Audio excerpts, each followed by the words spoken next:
Magandang araw mga master at welcome sa ating YouTube channel. Di ba mga master, kakatapos lang ng interview ni Atty. Libayan sa anak ni Senator Rapi Tulfo na si Grendy. Di ba? Ngayon naman, ang na-interview naman ni Atty. Libayan, yung nanay, yung legal wife ni Senator Rapi Tulfo na si Ma'am Julie Licop. Di ba? Tapos ay yung anak, tapos yung nanay. Ito mga master, pakinggan natin tong kwento ni Ma'am Julie Licop, no? Dahil grabe itong mga revelation ng mga sinabi niya dito, no? Na hindi niya pa ito nasabi doon sa mga naunang video natin na pinanood. Dahil ito, no? May tanong dito si Atty. Libayan kay Ma'am Julie Licop kung paano sila iniwan ni Rapi Tulfo. At yun, ikukwento ni Ma'am Julie Licop yung detalye kung paano sila iniwan neto, no, ni Rapi Tulfo, yung idol ng mga Tulfonatics. Grabe ito. Talagang yung pinanood ko to, iling talaga ako ng iling, grabe. Hindi ko lubos maisip na ganun pala yung mga nangyari. Yun mga master, panoorin natin tong video ni Atty. Libayan, no, itong interview niya kay Ma'am Julie Licop. Kaso dito na tayo magsisimula kung saan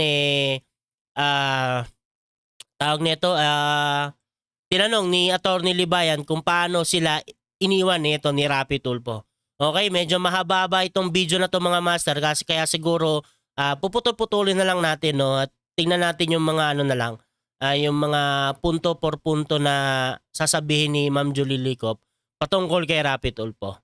Okay? Yun mga master, simulan na natin to, pero bago tayo magsimula, syempre shoutout sa inyo lahat at pakinggan natin si Ma'am Julie Licop. Hindi ko iniwan si Rafi, siya ang nag-iwan sa amin habang buntis ako. Paano ba kayo iniwan? Ano po yung circumstances surrounding that? Bigla na lang ho ba siyang umalis? Yan, di ba? Yan din ang gusto kong malaman eh. Paano nga ba sila iniwan ni Rapi Tulfo?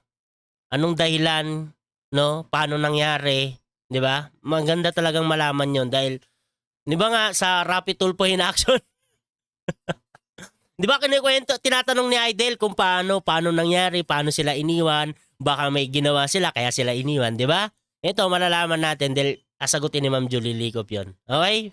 Kasi ganun sa Rapi Tulfo na. Mga Tulfonatics, pakinggan nyo to kasi para alam nyo rin yung kwento ng buhay ni Senator Rapi Tulfo nyo. Natin pala, Senator Rapi Tulfo natin, no? Pero bilang idol nyo, pakinggan nyo to para alam nyo naman yung kwento ni Rapi Tulfo kung paano niya iniwan itong mag-ina niya. Okay? Okay. Buntis ako ng 3 months. Nagtatrabaho siyang DJ dito sa Tarlac. Pero before that, nagtrabaho siya sa Manila, sa Guadalupe. Makati, sa Guadalupe siya nakatira. Kasi yung tatay niya, mayroon silang,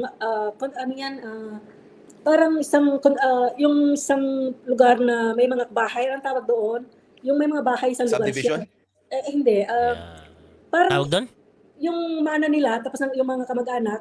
Compound. Parang compound. yun. May compound sila. Compound pala ang tawag doon. Compound. Parang magkakapamilya, no? Kamag-anak lang sa isang lugar. 'Di ba? Compound ang tawag. So ang tiyahin ni Rafi doon, kapatid ng tatay niya. Yung nakitira kami doon. Tapos si Ate Corazon, ang asawa naman noon, kapatid naman ng tatay din ni na Rafi. Ngayon, doon nakikitira si Rafi habang nandito ako sa probinsya. Tapos nag-apply si Rafi ng trabaho dito sa Tarlac, which natanggap naman sa radio station. Magandang boss kasi ni Rafi magaling siya. So yung manager... Ibig sabihin talaga sobrang tagal na ni Rapi Tulfo no? Talagang nasa media. Ng local station sa Isabela, inalok siya ng trabaho. More than yung kita niya dito sa Tarlac. So nag-usap kami dahil nga lumalaki yung pamilya namin, magiging wise kami na tanggapin niya yung offer dahil yun ang buntis ako. Buntis siya.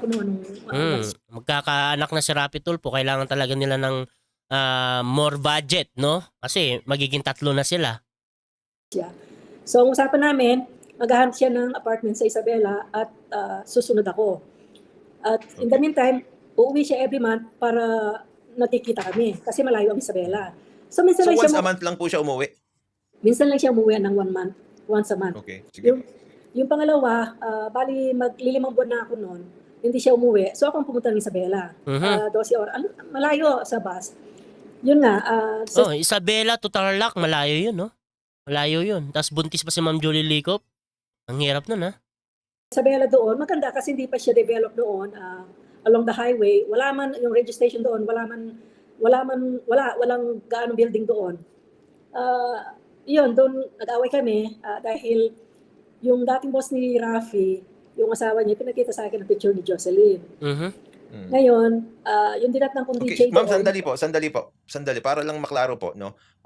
Ito may tanong si Teacher Mark. So alam po ni Rafi Tulfo na 3 months kayong buntis nung nagtrabaho siya doon. alam po niya, Teacher Mark, kasi Magandang tanong, no? Ang ganda ng tanong ni Teacher Mark. At least alam ni Rapi Tulfo, di ba? Na buntis si Ma'am Julie Licop. Di ba? Baka sabihin na naman ng mga Tulfonatics hindi yata alam ni Idol na na buntis si Ma'am si Ma'am Julie Licop. Di ba? Para klaro, di ba? Klaro na alam ni Idol na buntis yung asawa niya. Pero iniwan niya pa rin. Grabe, no? Mga Tulfonatics, no? Anong tawag ni Rapi Tulfo sa ganyan? Pabayang ama, di ba? Pabayang ama. Nang iiwan ng responsibilidad. Di ba, mga Tulfonatics? nung pumunta ako ng Isabela, 5 months pregnant na ako. 5 months pregnant na. Okay, sige, tuloy po natin doon. Yung kay Jocelyn po. So, nung dumating ako, ang nandoon ay Lady DJ. Ngayon sabi niya sa akin, Lady nakita DJ. niya na buntis ako. Ikaw pala yung asawa ni Rafi, sabi niya. Sabi ko, opo, sabi niya, halika dito sa loob ng booth kasi mayroon sila yung parang entrance. Pagkatapos, yung booth nila nasa kabilang ng hallway. So, binuksan yung pinto, kumuha ng stool. Sabi niya, maupo ka dito, magkwentuhan tayo. Magkwento naman siya. So, Mukhang may ikukwento. Mukhang may ichichismis. marami ako nalaman sa kanya. Ang tanong ko, bakit hindi umuwi si Rafi yung last month na yon? Ngayon, sabi niya, ang asawa mo, number 1 na tao siya ni Mayor, sabi niya sa akin. Nagwawaldas ng pera. Kasi ang nakukuha ko ng sweldo ni Rafi, yung sweldo niya sa station. Yung Okay. pera sa commercial, wala akong nakukuha kahit 5. Pero mas malaki ang commercial kaysa sa sweldo niya. Kaya talaga hindi kami naghihiwalay. Oo, kasi 'di ba mas malaki talaga yung mga binabayad sa mga nagpo-promote ng mga 'Di ba? Mas malaki ang bayad doon kaysa sa sahod mo eh. Kaya mas maraming promotion, mas maraming pera. 'Di ba? Host, okay lang kami. So ngayon, sabi sa akin ng Lady DJ, alam mo, sabi niya, nagwawalis ng pera rito ang asawa mo, sabi niya. Gastador pala si Idol. Nagwawaldas na ng pera doon. 1,003 to 1,005 a month, 1,008 a month.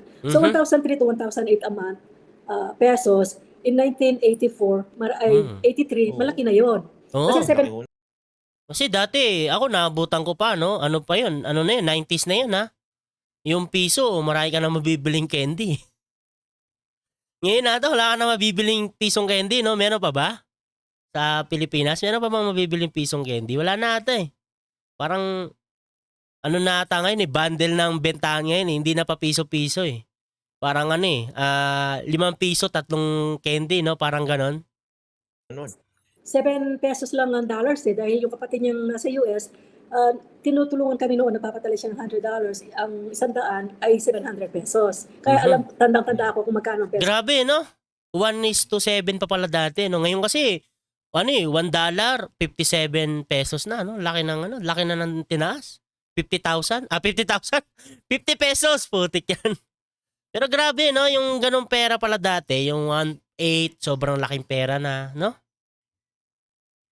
Noon sa dollars. So, marami siyang kinuwento. Kabilang nga yung nanliligaw siya kay Jocelyn. So, Pinento si Idol na nanliligaw kay Jocelyn. Very, very bad, comrade. Very, very bad. siguro nandun ako mga 20 minutes. Yung telepono nag-ring si Rafi, ang nasa kabilang linya. Tapos, sinabi nung Lady G, nakalimutan ko yung pangalan niya na nandun ako. Sabi niya, pwede ko siya makausap. Tapos, kinausap ako. Sabi niya, nandiyan na ako maya-maya. Wala pa siyang, 3 minutes, nandiyan na siya. May nakatricycle. Pero ito po ba, alam po ba ni Rafi Tulfo na pupunta kayo sa Isabela o sinurprise niyo siya? Surprise. Hindi niya alam. Sinurprise. Surprise! Surprise! Ba't kasi hindi ka umuwi? Surprise! Pero kahit sino naman, di ba? Maghahanap talaga. Siyempre, hindi ka inuwian. Mag-iisip ka ng ano. Kasi yung panahon na yun, no? Wala pang talagang komunikasyon talaga na kagaya sa panahon ngayon na talagang madali lang eh. Tawagan mo lang eh. Malalaman mo na kung bakit hindi siya umuwi, di ba? Depende na lang kung makukontak mo. Pero, yun na nga, yung panahon na yun, sobrang hirap pa ng komunikasyon nun.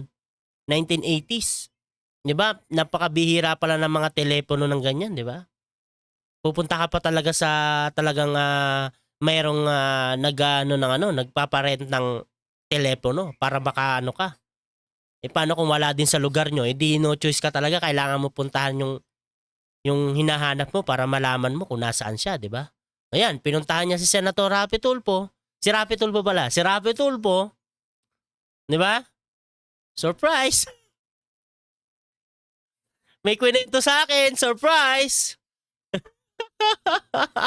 Nanliligaw ka daw kay Jocelyn. Surprise! Mga Tulfonatics, anong sa inyo? Putik talaga, no? Galing, no? Okay. Mhm. Sige po, Nakatira- patuloy po. Nakatira siya sa radio station. May 2 kwarto sa itaas ng radio station. Mhm.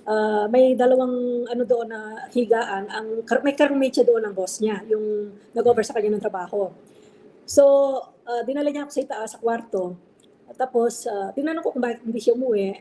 Ang sabi sa akin, wala siyang pera. Alam ko na yun na sasabihin niya walang pera dahil, Okay. di ba, ang tao pag ayaw, lagi may dahilan. Di ba sabi nila, pag ang sa tao, ayaw, may dahilan. Pag gusto, Tama po. may May paraan. may paraan.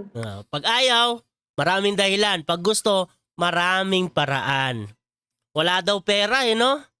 Pero yung kwento ng ng kasamahan niya, nagwawaldas daw ng pera si Idol. 1.8, di ba? 1.8. Putik yan, tas walang pera. Ang galing. Ang galing. Lintik na dahilan yan, no? Wala daw pera. Lupit. Mga Tulfonatics. Kaya talaga idol eh. Idol ng mga Tulfonatics. Kaya idol ang tawag nyo eh. Now I know. Hindi, matagal ko nang alam na idol. Kasi nga dati naman akong Tulfonatics. Tawag na talaga dyan, idol na. Di ba? Pero, mas lalong na paninindigan yung yung lalong mas lumilitaw na dapat talaga tawaging idol. Kaso sa hindi magandang paraan. Okay? Putik yan. So, sinabi ko sa kanya, narinig ko, sabi ko, ang commercial pera mo na nakukuha, binawaldas mo lang dito. Mhm. Gabi-gabi nandiyan kasama mo si Mayor. Mhm. Nagalit siya. Kasi si Rafi ang ugali niya, pikon. Nagalit eh. No? Nagalit na sinabihan ng ng Fox no? Lupit. Pikon si Rafi. Hindi siya, nga po. ay, number 1. Kasi Oo, number 1 daw pikon si idol nyo, mga Tulfonatics. Kaya pala nagkaso. Putik yan. Pikunin pala si Idol. Naku, baka mapikon lalo to. Naku, yari tayo dito. Baka lalo mapikon sa atin to. Putik yan. madali siya maasar. So, Mhm. nagalit siya sa akin. Sa kanino ko Asarin din, no? Pero ang hilig mga asar ni Rapi Tulfo, di ba? Di ba? Sa Senate hearing, yung mga resource person niya. Di ba? Lakas mga asar. Lakas magsabi ng wala man lang ebidensya. Putik yan. Buti na lang yung mga nakaka-usap niya doon hindi pikunin kagaya niya.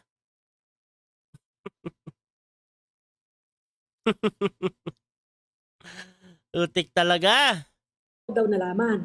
Sabi ko, hindi na importante kung kanino ko nalaman. Ang importante, alam ko. Tapos Mhm. sabi ko, may nililigawan ka raw dito ng Jocelyn Pua. Sabi ko, anak, Oh, yan na ang derechahan. Pero ang sakit nun sa part ni Ma'am Julie Licop. Ang sakit nun. May magkwento sa'yo na gano'n ang ginagawa ng asawa mo. Buti nga, ganun lang yung ginawa ni Ma'am Julie Ligop eh. Parang kinausap niya lang, no? Kinausap niya lang ng lang, tahimik. Di ba? Kasi iba talaga kasi, di ba? Lalo na ngayon, yung mga nakikita natin, di ba? Yung mga lumalabas sa Rapi Tulfo in action, di ba? Yung mga ganyan. Di ba nag-aaway? Talagang nagmumurahan, di ba? Dinuduro-duro yung Kasi nga, nalaman na ganito. Pero si Ma'am Julie Ligop, hindi. Talagang kinausap niya si Rapi Tulfo. At sinabi niya, yung mga nalaman niya. Pero ang sakit nun. Mga Tulfonatics, manhid na ba talaga kayo? Kasi para sa inyo, parang masama pa itong si Ma'am Julie Ligop. Para sa inyo, parang masama pa itong si Grandy. Dahil nagsasalita sila patungkol sa idol nyo. Di ba? Bakit ganun? Bakit parang sila pa yung masama? Sila pa yung masama. Eh sila na nga tong inagrabyado. Sila na nga tong iniwan, sila na nga tong inabandona, sila na nga tong nahirapan. Kasi nga, di ba? Nahirapan sila Grandy. Nahirapan si Ma'am Julie Ligop sa pagpapabuhay kay Grandy. Kasi nga, walang tumayong tatay. Walang sumusuporta. Tapos sila pa yung masama. Grabe talaga kayo, no? No?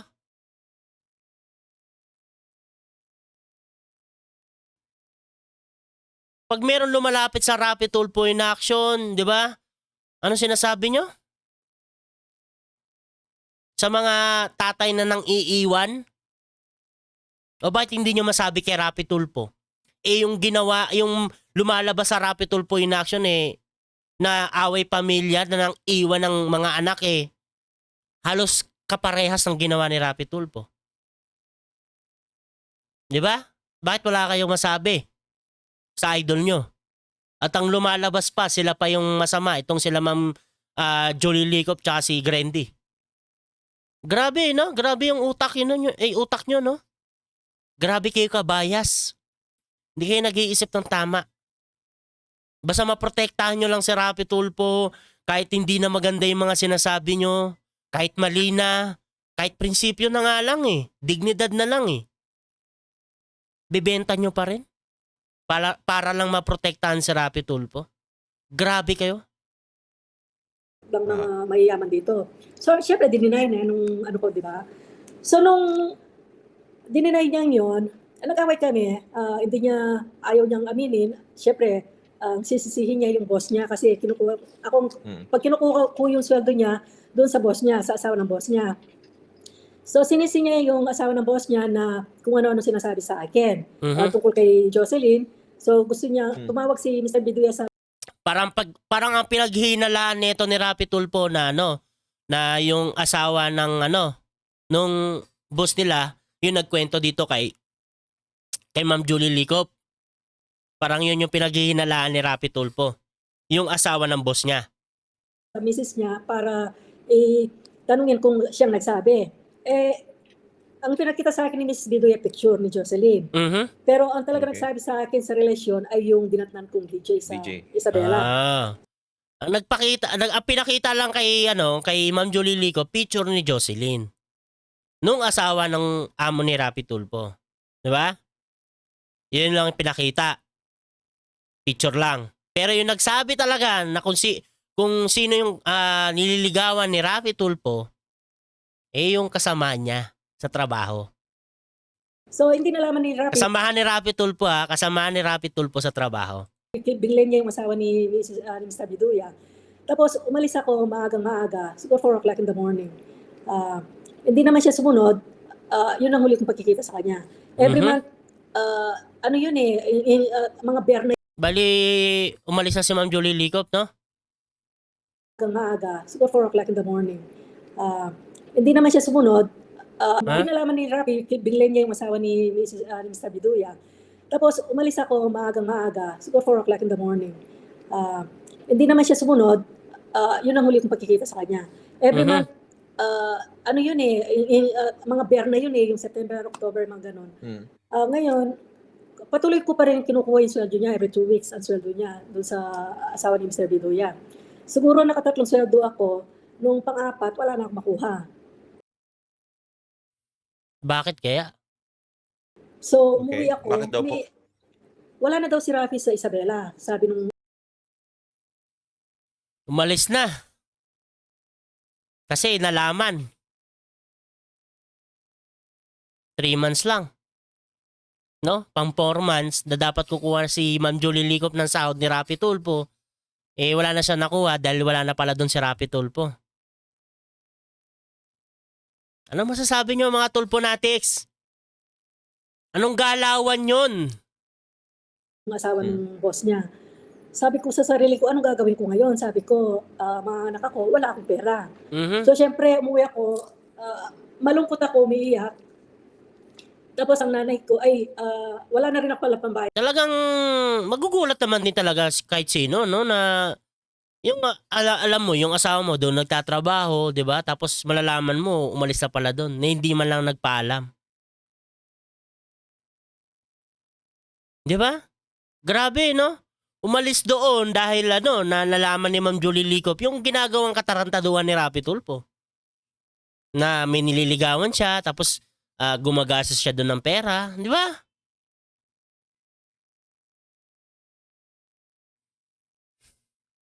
Grabe, no?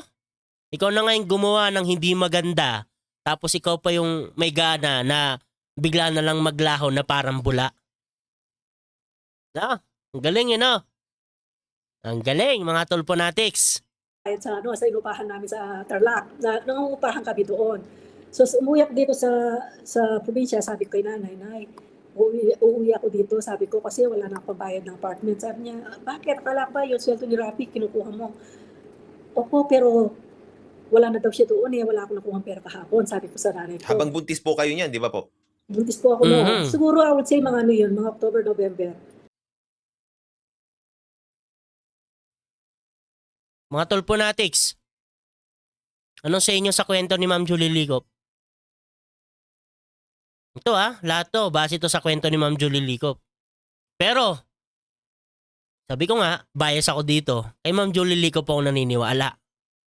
Hindi ko naman sinasabi na baka sinungaling si Rafi Tulfo dahil hindi pa naman natin naririnig yung kwento niya. Pero, consistent kasi si Ma'am Julie Licop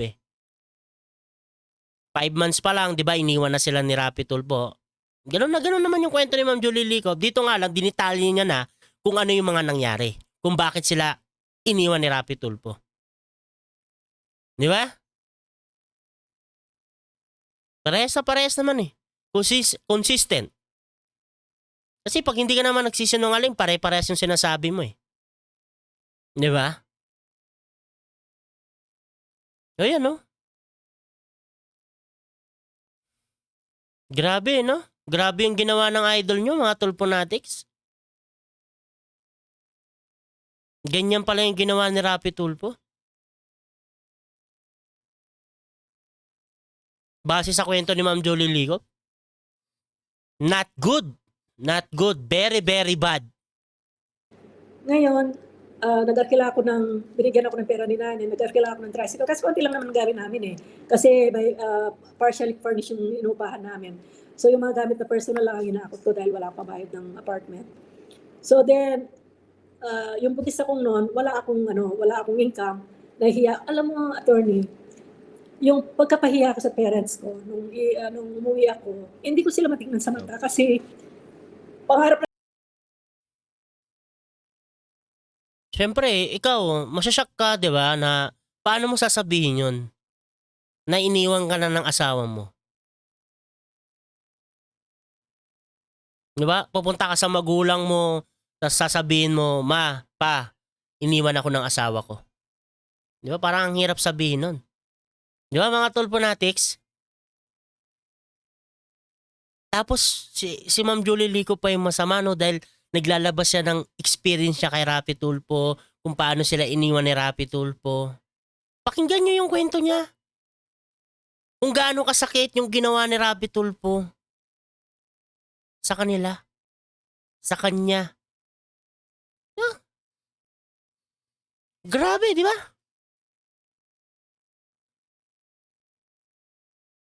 Ang sakit sa part nun ni Ma'am Julie Licop na aamin siya sa magulang niya na iniwan na siya ni Rafi Tulfo. Di ba? Ang parents natin magkaroon ng magandang buhay ang mga anak, lalo na pag-aasawa, di ba? Tama po. Parang failure ang naramdaman ko na Mm. yung nakakahiya. Kasi back then, hindi pa uso yung walang asawa, buntis ka, gano'n. Tama, Yung tama. single mother, hindi pa ho ano Hindi yun. pa uso Hindi pa dati Hindi yan. pa, ho hindi maganda katulad yung tingin sa kanila nun. opo, hindi katulad talaga ngayon na talagang kaya wala kang Mm. asawa, dalaga ka, buntis ka, okay lang. Back then, nakakahiya na mayroon ka, buntis ka, wala kang asawa. Facts naman yan. Talagang sa panahon talaga ngayon, no? Yung kahit walang asawa, parang nagiging normal na lang, no? Pero hindi naman maganda yon. 'Di ba? Hindi naman talaga maganda yon. Pero yun na nga yung facts na masakit man tanggapin, pero ganun talaga, parang nagiging normal na lang siya. 'Di ba? Na iniiwan ng babae or iniiwan ng lalaki, 'di ba? Ganun na lang nagiging normal. Pero yung panahon talaga nila Ma'am Julie Licop, talagang parang ano yan na meron pang ang kasabihan diyan, 'di ba, yung mga matatanda na parang malas. Yeah, malas daw. Grabe, no? So, wala naman magawa ang parents ko, syempre anak nila ako. So, kung ano man, nag-iipon ako ng konti-konting pera kapag Wala pa kasing Rapid Tulfo in action ng panahon. Di, joke lang. Joke lang. Pero ano? Grabe. may naglilinis ako ng bahay, gano'n. May konti akong pera, nagtatabi ako para pag nanganak ako, bumibili ako ng mga gamit ng bata, may isa-isa para kumpleto pag lumabas siya. So, ayun, nung nanganak ako, Emotional talaga si Ma'am Julie Ligo pag kinukwento niya pa rin to. Kahit sobrang tagal na ng pangyayari, talagang makikita mo sa mukha ni Ma'am Julie Ligo yung emotional siya. No? Grabe naman talaga kasi yun. Dahil lang nalaman mo yung katarantaduhan na ginagawa ng asawa mo, iiwan ka na?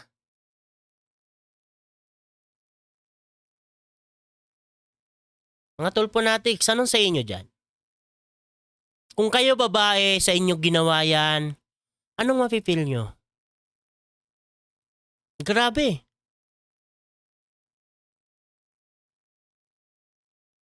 Umalis nang hindi nagpapaalam. back in my mind, na uuwi si Rafi. Na makikita niya yung anak namin, uuwi siya, na matutuwa siya. Pero nakintay ako, wala, hindi siya dumating. Ibig sabihin na hanggang nanganak na lang pala si Ma'am Julie Licop, talagang wala nang paramdam sa Rapid Tulfo, no? Pero alam na naman din natin yan kasi nakwento na naman din yan ni Ma'am Julie Licop, 'di ba, sa mga past video niya na ang tagal nilang na ang tagal nilang wala na talaga si Rapid Tulfo. Kaya nga siya nakapag-file ng ng presumptive death dito kay Rapid Tulfo kasi nga ang tagal talaga nawala ni Rapid Tulfo, 'di ba? Tapos nalaman lang nila nung yung nakita ng nanay ni Ma'am Julie Licop, itong si Rapid Tulfo na nasa media na, 'di ba? Sikat na, no, kahit papano. Kaya nasabi sa kanila, 'di ba? Pero grabe talaga. Alam mo yung asawa mo buntis tapos umalis ka na walang suporta dahil nalaman lang yung katarantaduhan na ginagawa mo. Mga tulponatics, no? Grabe, no? Isang taon, mahigit, wala. Wala. Hinanap niyo po ba siya? Attorney, may pambili ng gatas ng anak ko, wala. Wala po. Galing dito sa probinsya, sasakay ako ng tricycle. Grabe, no? Samantalang kayang-kayang buhayin ni Rapid Tulfo ng marangal. Hindi marangal, maganda. Di ba? Kayang-kaya ni Rapid Tulfo na buhayin sila Ma'am Julie Licop at saka si Grendy ng magandang buhay. Kasi nga, ang ganda ng trabaho ni Rapid Tulfo. Di ba? Nasa media siya. Meron pa siyang mga promotion, kumikita siya dun sa promotion niya. Di ba? Base sa kwento ni Ma'am Julie Licop. Di ba? Kayang-kayang buhay ni Rapid Tulfo ng marangal na buhay ito. Magandang buhay. Itong sila Ma'am Julie Licop. Pero, anong ginawa? Umalis. Tingnan mo. Ni pambili ng gatas ni Grendy, hindi makabili si Ma'am Julie Licop. Dahil wala siya. Pakinggan nyo mabuti yung kwento niya, mga tulponatics, no? Para Maantig naman yung mga puso nyo. Talagang sobra na yung pagkano nyo eh. Sila Ma'am Julie Ligo pa yung binabas nyo. Si Glendy pa yung binabas nyo. Eh sila na nga tong naagrabyado. Sila na nga yung dumanas ng hirap kay Rapi Tulfo. Tapos sila pa yung masama para sa inyo. Grabe na talaga yung mga utak nyo. Sana kilabutan naman kayo sa mga pinagsasabi nyo, sa mga pinaggagawa nyo.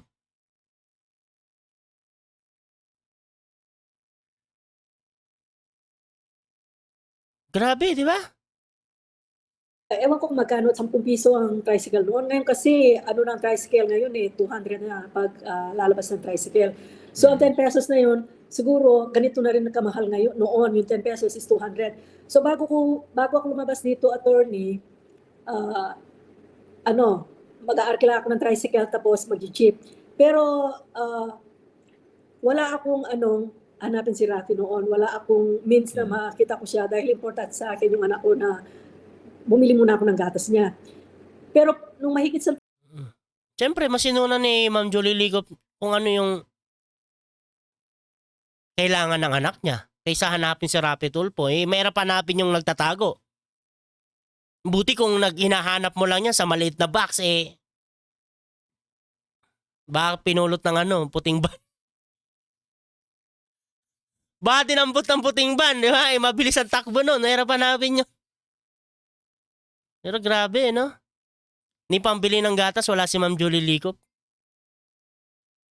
Taon siya, nung nasa Angeles na kami, nakaipon ako ng pamasahe papunta Manila. Pinanap ko siya doon sa auntie niya, kay Ate Corazon. Ilan taon na si Glendy nito?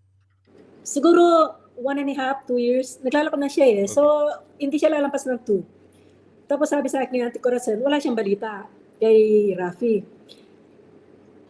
Ngayon naisip ko, through this, yung nangyari nito sa amin, itong mga paghahalungkat ko ng mga bagay-bagay kay Rafi, throughout, na nawala siya, yung mga anak ni Ate Corazon nasa US, ang mga Tulfo.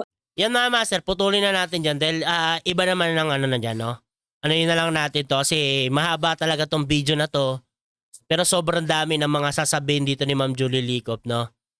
Himay-himayin natin yan para maano natin yung mga pangyayari, no? Kung paano nalaman din ni Ma'am Julie Ligo kung sino yung mga naging asawa ni Rapi Tulfo. Basta marami pa dito mga master, no? Pero kung gusto niyo nang panoorin nyo na lang sa YouTube channel ni Atty. Libayan, no? Para mabuo nyo na yung kwento. Pero dito, himahimayin natin, no? Siguro mga hanggang 3 to, part 3. No, kasi maganda talagang yun ito para yung mga Tulfonatics mapanood ng di ba, ng buo yung mga pangyayari kasi alam naman natin yung mga Tulfonatics pag isang buo mong piniplay yung video hindi na nanonood yung mga yan, di ba? Alam natin hindi naman nagko-comment yung mga yan pero nanonood yan kasi pag mali yung nyo, comment nyo autoban kayo mga Tulfonatics, ha? Autoban na ngayon. Pag mali comment nyo, relevant, puro panlalait lang, autoban yan. Kahit dito sa atin, autoban na yung mga yan. Diba? Napansin nyo ba? Kumunti sila. Autoban na yan. Mga ganyang klase ng mga nagko-comment, diba? Walang kwentang comment, kundi paninira lang. Diba? Relevant, ad hominem. Autoban na yan dito. Yun mga master, no? Ituloy na lang natin to, no? Pero yan mga master, tuloy na lang natin tong video na to, no? At siguro mga hanggang 3 lang naman ito. Basta yung patungkol lang kay Idol yung kunin natin kasi yung kay Glendy nakuha na naman din natin yung video na yon, di ba? Na panood na naman din natin yung kwento niya. Okay, yun mga master, hanggang dito na lang yung video natin at maraming salamat sa nanonood ng ating video. Ingat po kayo palagi. God bless.